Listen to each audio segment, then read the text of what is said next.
إن الحمد لله نحمده ونستعينه ونستغفره ونعوذ بالله من شرور أنفسنا ومن سيئات أعمالنا من يهده الله فلا مضل له ومن يضلله فلا هادي له أشهد أن لا إله إلا الله وحده لا شريك له وأشهد أن محمدا عبده ورسوله لا نبي ولا رسول بعده اللهم صل وسلم على نبينا محمد وعلى آله وصحبه أجمعين أما بعد فيا عباد الله إني أوصيكم بنفسي وإياي بتقوى الله وطاعته فقد فاز المؤمنون المتقون حيث قال الله تعالى في كتابه الكريم أعوذ بالله من الشيطان الرجيم بسم الله الرحمن الرحيم يا أيها الذين آمنوا اتقوا الله حق تقاته ولا تموتن إلا وأنتم مسلمون وقال يا أيها الذين آمنوا اتقوا الله وقولوا قولا سديدا يصلح لكم أعمالكم ويغفر لكم ذنوبكم ومن يطع الله ورسوله فقد فاز فوزا عظيما.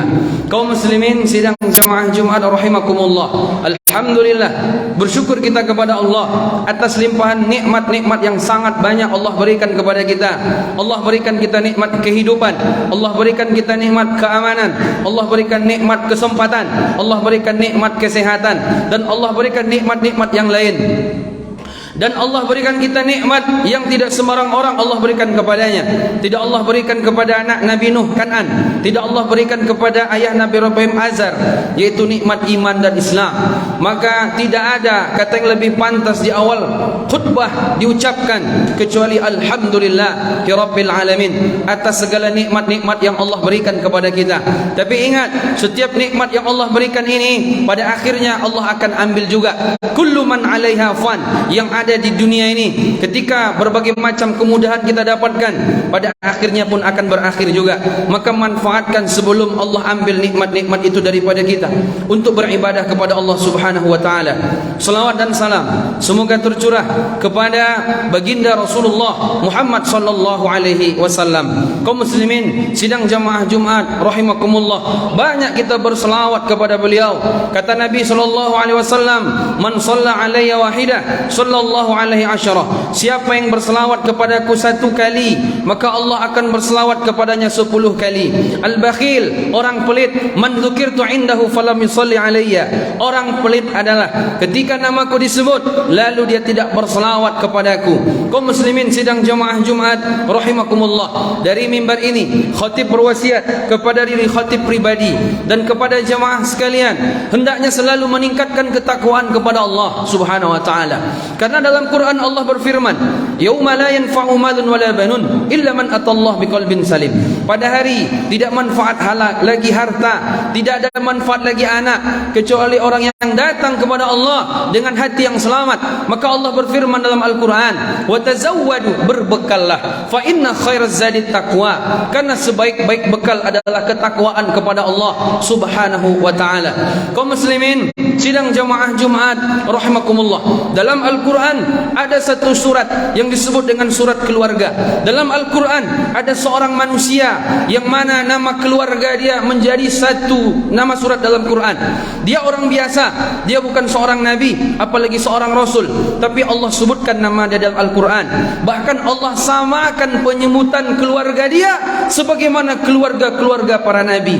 Sebagaimana Allah berfirman dalam Al-Quran surat Ali Imran surat 3 ayat 33. Apa kata Allah Subhanahu wa taala? A'udzubillahi minasyaitonir rajim. Innallaha astafa Adam wa Nuhan wa ala Ibrahim wa ala Imran 'alal alamin. Allah mengatakan dalam Quran, innallaha astafa Adam. Allah telah memilih Adam. Kalau Allah pilih Nabi Adam sangat wajar, karena Nabi Adam adalah manusia yang pertama, tidak punya ayah, tidak punya ibu, dan dia nabi dan dia beriman. Kalau Allah pilih beliau sangat wajar. Lalu yang kedua Allah katakan wa Nuhan, dan Allah pilih pula Nuh. Kalau Allah pilih Nabi Nuh sangat wajar. Nabi Nuh dia seorang nabi, bahkan dia seorang rasul. Bahkan dia seorang rasul ulul azmi, dan dia pula rasul yang pertama kata para ulama. Kalau Allah pilih beliau sangat wajar. Makanya Allah sebut, Innallaha astafa Adam wa Nuhan wa ala Ibrahim. Dan Allah pilih pula keluarga Nabi Ibrahim. Kalau Allah pilih keluarga Nabi Ibrahim, sangat-sangat wajar. Nabi Ibrahim digelari dengan Abul Anbiya, bapa para nabi. Nabi Ibrahim yang mana anaknya beriman kedua-duanya. Yang mana Nabi Ibrahim dia seorang nabi. Yang mana Nabi Ibrahim dia seorang rasul. Yang mana Nabi Ibrahim dia pun rasul ulul azmi. Yang mana Nabi Ibrahim dia pun khalilan. Sebagaimana Allah katakan dalam Al-Quran, wattakhadallahu Ibrahim khalila. Allah pilih Ibrahim menjadi orang terdekat dengan Allah, khalil. Maka kaum muslimin, kalau Allah pilih Nabi Nuh, dia wajar. Allah pilih Nabi Ibrahim dan keluarganya, sangat wajar. Tapi di ujung ayat Allah katakan, Innallaha astafa Adam wa Nuhan wa ala Ibrahim wa ala Imran. Dan keluarga Imran. Imran ni siapa? Dia bukan seorang nabi, apalagi seorang rasul. Dia orang biasa, cuman hanya saja dia punya istri Hana dan punya anak namanya Maryam, sehingga dia bisa mendidik keluarganya, sehingga dia Allah sebutkan keluarganya selevel dengan keluarga para nabi, dan menjadi nama surat dalam Al-Quran, yaitu surat Ali Imran, surat keluarga Imran. Betapa mulia masalah keluarga, sehingga nama Imran dan keluarganya disejajarkan dengan keluarga para nabi dalam Al-Quran. Begitu juga kaum muslimin, ada seorang sahabat dalam Al-Quran disebutkan namanya, dan kita tahu sahabat yang paling mulia Abu Bakar, sahabat yang mulia Umar bin Khattab, sahabat yang mulia Utsman bin Affan, sahabat yang mulia Ali bin Abi Thalib, yang mana mereka 10 orang yang dijamin masuk surga. Adakah nama dari 4 orang ini disebutkan dalam Quran? Tidak ada. Kalaupun disebut secara spesifik, tidak ada. Kalaupun disebut secara tidak spesifik, Saniyasnain idhuma fil ghar, yaitu mereka berdua dalam gua. Siapa? Rasulullah dan Abu Bakar. Tapi nama Abu Bakar tidak disebut dalam Al-Quran secara khusus. Pernahkah jamaah membaca dalam Quran tiba-tiba ada kalimat Abu Bakar? Tidak ada.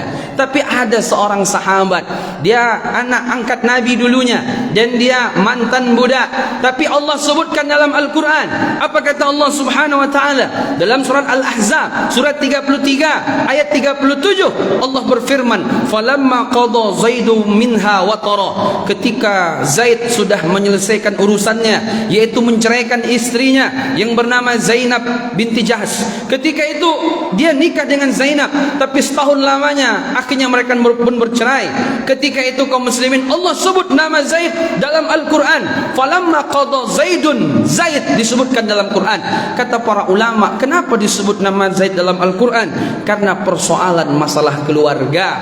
Betapa mulianya masalah keluarga, tak bisa main-main. Makanya Nabi SAW bersabda dalam Al-Quran, dalam hadisnya. Apa kata Nabi SAW? Khairukum khairukum li ahlihi wa ana khairun li ahli. Sebaik-baik kalian orang yang paling baik kepada keluarganya, sebaik-baik kalian orang yang paling baik kepada istrinya, dan akulah yang paling baik kepada keluargaku. Jadi kalau ada orang baik sama atasannya, kalau ada orang baik sama orang lain, itu belum baik kalau dia enggak baik kepada keluarganya. Betapa banyak kita selama ini jemaah, ketika kita di luar, ketika kita di kantor, datang orang datang ke kantor kita, kita senyum manis. Ada apa Pak? Ada apa Bu? Apa yang bisa saya bantu? Begitu senyum luar biasa bahagia. Tapi ketika dia pulang ke rumah, dia marah-marah, mengamuk-ngamuk kepada istrinya. Ini orang enggak baik. Karena kata Nabi, sebaik-baik orang, orang yang paling baik kepada keluarganya. Kaum muslimin, sidang jemaah Jumat rahimakumullah, selama ini kita sekolah SD, kita sekolah SMP, kita sekolah SMA, kita juga S1, kita juga S2, kita juga S3. Tapi kecerdasan kita ternyata bukan untuk keluarga, tapi kecerdasan kita untuk kerja. Buktinya sebagaimana contoh yang khatib sebutkan tadi. Ketika di kantor begitu profesional, tapi ketika dia pulang ke rumah marah-marah kepada istri dan anaknya. Persoalannya di mana? Karena kecerdasan tidak digunakan untuk keluarga, tapi kecerdasan digunakan untuk kerja. Maka ada satu kalimat yang sering kita ucapkan, harta yang paling berharga adalah keluarga. Harta yang paling berharga adalah keluarga. Kalau ada orang ribut sama orang lain, pulang dia ke rumah hati tenang. Tapi kalau sudah ribut dengan keluarga, siapa yang akan menenangkan kita? Maka kaum muslimin, sidang jamaah Jumat rahimakumullah, begitu tinggi perhatian Allah, begitu tinggi perhatian Rasulullah kepada masalah keluarga. Kaum muslimin, sidang jamaah Jumat rahimakumullah, dalam masalah keluarga tentu ada anak. Dalam keluarga tentu ada istri dan kita. Maka menjadilah dia keluarga. Masalah keluarga, Allah berfirman dalam Al-Quran, dalam surat Ali Imran, surat 3 ayat 14. Apa kata Allah Subhanahu wa taala? Zuyyina lin-nas hubbus syahwat minan nisa' wal banin. Dibuat indah terhadap pandangan manusia kepada istri dan anak.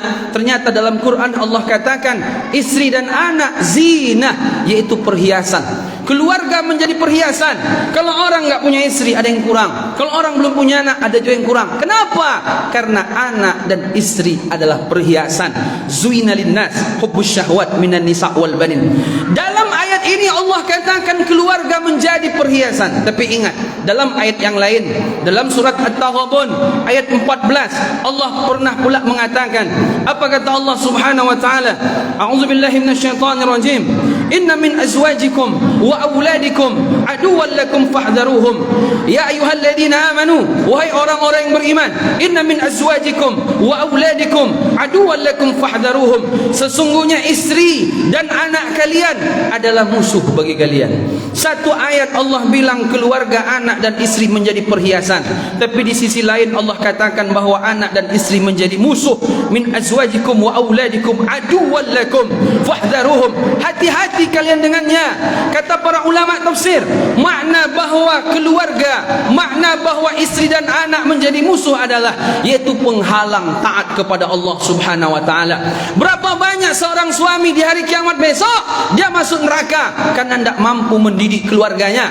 Berapa banyak seorang ayah dia menyesal di dunia setelah dia punya anak. Berapa banyak seorang suami dia menyesal ketika menikah dengan seorang perempuan yang menjerumuskan dia jauh daripada Allah. Maka Allah katakan bahwa keluarga bisa menjadi musuh. Makanya Allah Subhanahu wa taala mengatakan dalam Quran, ya ayyuhalladzina amanu, wahai orang-orang yang beriman, qu anfusakum wa ahlikum nara. Jaga dirimu dan keluargamu dari api neraka. Apakah bapak sudah menjaga keluarganya dari api neraka? Tidak ada ayat Allah mengatakan jaga dirimu dan keluargamu jangan sampai mereka tidak makan. Tidak ada Allah sebut begitu. Tidak ada juga ayat mengatakan jaga dirimu dan keluargamu jangan sampai mereka tidak punya berpenghasilan tetap, jangan sampai mereka tidak punya pekerjaan. Tidak ada. Yang ada ayatnya qu anfusakum wa ahlikum nara. Jaga dirimu dan keluargamu dari api neraka. Kaum muslimin sidang jamaah Jumat rahimakumullah, kullukum ra'in wa kullukum mas'ulun an ra'iyatihi war rajulu ra'in fi ahli baitihi wa huwa mas'ulun anhum yaumal qiyamah. Setiap kita pemimpin dan setiap kepemimpinan kita Allah akan minta pertanggungjawaban. Seorang suami, seorang laki-laki menjadi pemimpin di keluarganya, dan itu semua akan Allah minta pertanggungjawabannya. Dalam satu hadis Rasulullah sallallahu alaihi wasallam pernah bersabda masalah keluarga. Apa kata Nabi jemaah? Salasatun qad harramallahu alaihimul jannah. Ada tiga orang, ada tiga golongan yang Allah haramkan mereka masuk surga. Berarti wajib masuk neraka orang ini. Siapa yang pertama? Kata Rasulullah sallallahu alaihi wasallam, mudminul khamri, orang yang suka minum tua, orang yang suka minum khamar. Yang pertama. Yang kedua, al-aquli walidayh, orang yang durhaka kepada orang tuanya. Berapa banyak akhir zaman sekarang orang banyak durhaka kepada orang tuanya. Tapi ingat, durhaka anak di waktu besar kepada kita. Biasanya kata ulama, karena durhakanya kita kepada anak di waktu kecil. Bagaimana bentuk durhaka orang tua kepada anak di waktu kecil? Tidak memahamkan Quran dan sunnah, yang dipahamkan menari-menari, TikTok, nak tahu. Pokoknya dunia aja. Sehingga ketika anak besar, anak pun durhaka kepada orang tuanya. Bagaimanapun juga tidak boleh anak durhaka kepada orang tua. Yang jelas anak butuh berbakti ke orang tua, bukan orang tua butuh bakti anak kepadanya.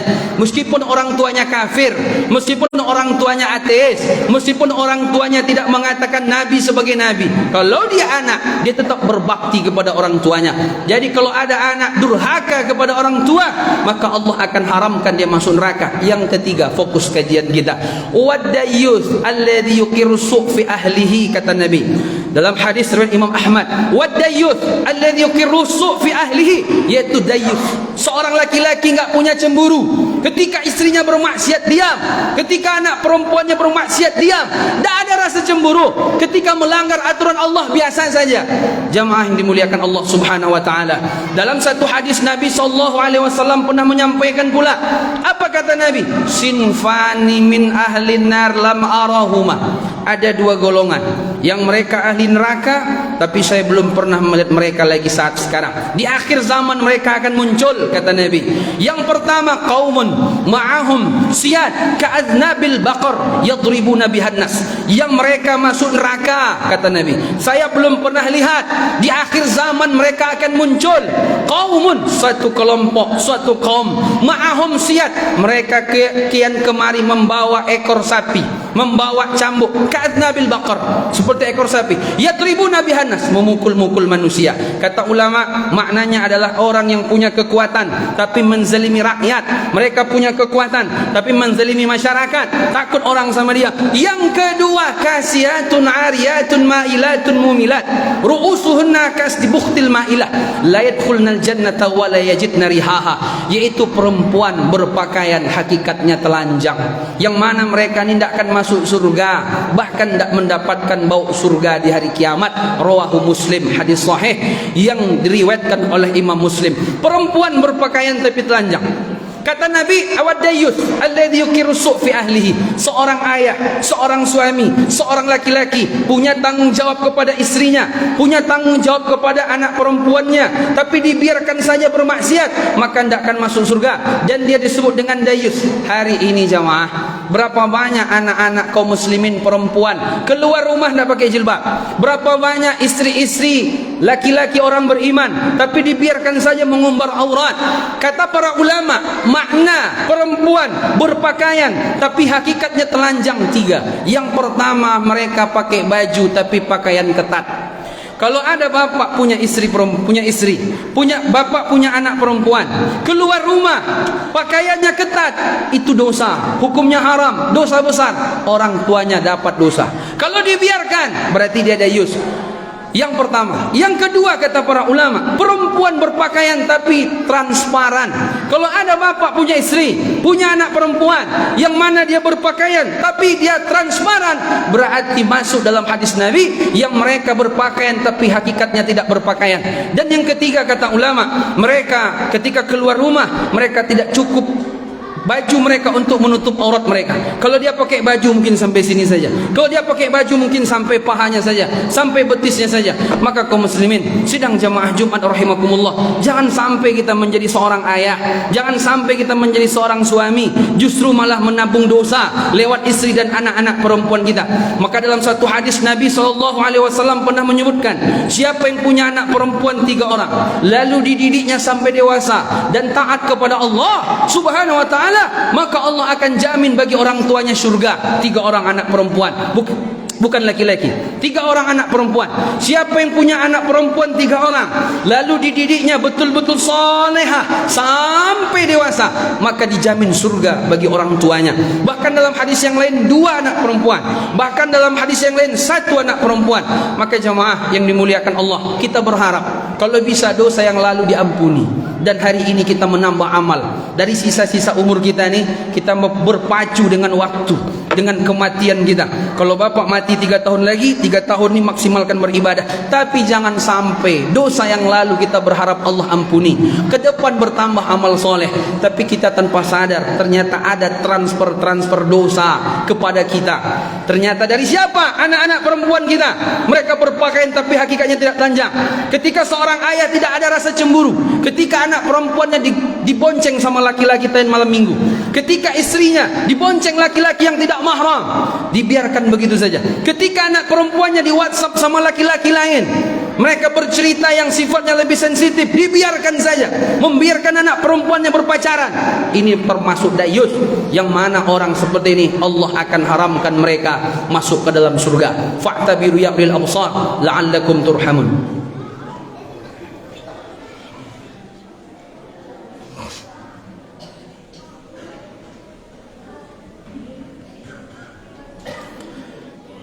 Alhamdulillah Rabbil Alamin, wa bihi nasta'in ala umuri dunya wad din. Asyhadu an la ilaha illallah wahdahu la syarika lah, وأشهد أن محمدا عبده ورسوله لا نبي ولا رسول بعده. اللهم صل وسلم على نبينا محمد وعلى آله وصحبه أجمعين. أما بعد فيا عباد الله إني أوصيكم بنفسي وإياي بتقوى الله وطاعته فقد فاز المؤمن المتقون، حيث قال الله تعالى في كتابه الكريم: أعوذ بالله من الشيطان الرجيم، يا أيها الذين آمنوا اتقوا الله حق تقاته ولا تموتن إلا وأنتم مسلمون. وقال: يا أيها الذين آمنوا اتقوا الله وقولوا قولا سديدا يصلح لكم أعمالكم ويغفر لكم ذنوبكم ومن يطع الله ورسوله فقد فاز فوزا عظيما. إن الله وملائكته يصلون على النبي يا أيها الذين آمنوا صلوا عليه وسلموا تسليما. اللهم صل على محمد وعلى آل محمد كما صليت على إبراهيم وعلى آل إبراهيم وبارك على محمد وعلى آل محمد كما باركت على إبراهيم وعلى آل إبراهيم في العالمين إنك حميد مجيد. اللهم اغفر للمؤمنين والمؤمنات والمسلمين والمسلمات الأحياء منهم والأموات إنك سميع قريب مجيب دعوة ويا قاضي الحاجات. ربنا لا تزغ قلوبنا بعد إذ هديتنا وهب لنا من لدنك رحمة إنك أنت الوهاب. ربنا ظلمنا أنفسنا وإن لم تغفر لنا وترحمنا لنكونن من الخاسرين. ربنا آتنا في الدنيا حسنة وفي الآخرة حسنة وقنا عذاب النار. سبحان ربك رب العزة عما يصفون وسلام على المرسلين والحمد لله رب العالمين.